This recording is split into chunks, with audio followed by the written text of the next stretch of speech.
In the last lesson, we talked about factoring simple trinomials. In this lesson, we're going to be factoring complex trinomials. The main idea is the same. The main idea is that there are three different ways to write an equation for a quadratic relation, and each form tells you something different about the parabola.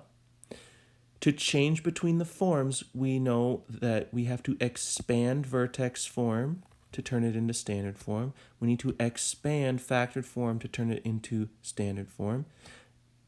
And last lesson we looked at turning standard form into factored form. And the way we do that is by factoring. So last time we started with factoring simple trinomials. We're going to build upon that in this lesson with complex trinomials. So if you need to go back to the previous lesson video to watch how to do factoring simple trinomials, you should probably have a good handle on that before you try to factor these expressions. You'll notice all of these have a coefficient in front of the x squared. So we need to figure out what do we do with that. There's an extra step now. But once you get the hang of it, it's not too bad. Let's look at the first one. 2x squared plus 22x plus 60. Okay, we need to take care of this coefficient first. That's called the lead coefficient. We need to factor that out first. So I'm going to rewrite this expression with the 2 factored out.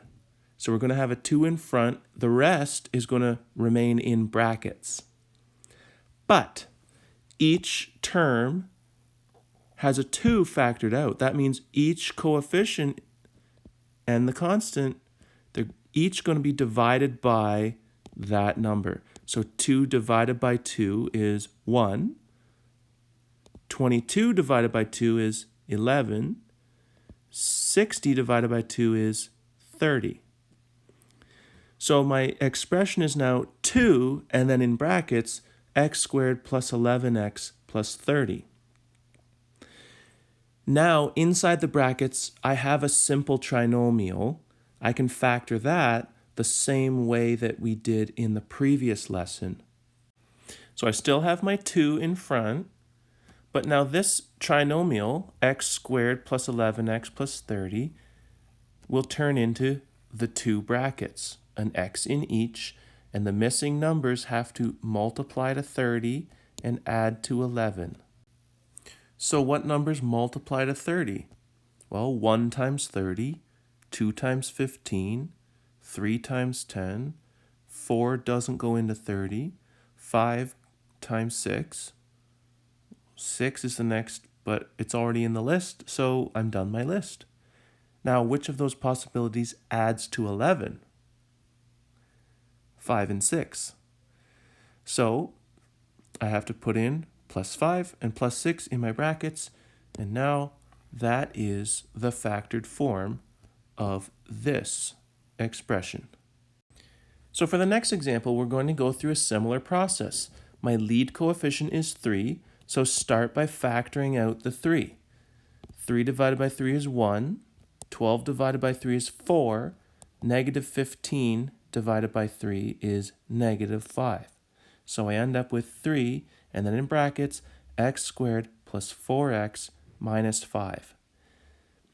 This trinomial in the brackets is a simple trinomial, so I set it up with the 2 brackets, an x in each, and then I need to find my missing numbers. They need to multiply to negative 5 and add to 4. So I need to create my list of possibilities. Remember, we need to multiply to get a negative value. So my numbers have to have opposite signs. One has to be positive, the other has to be negative. So either positive 1 times negative 5 is negative 5, or negative 1 times positive 5 is negative 5. 2 doesn't go into 5, neither does 3, neither does 4. Next is 5. It's already in my list, so this is my complete list of all the possibilities. They need to add to positive 4. So 1 minus 5 is negative 4. Negative 1 plus 5 is positive 4. So that is the only option that works for this. So my factored form is 3 times x minus 1 times x plus 5.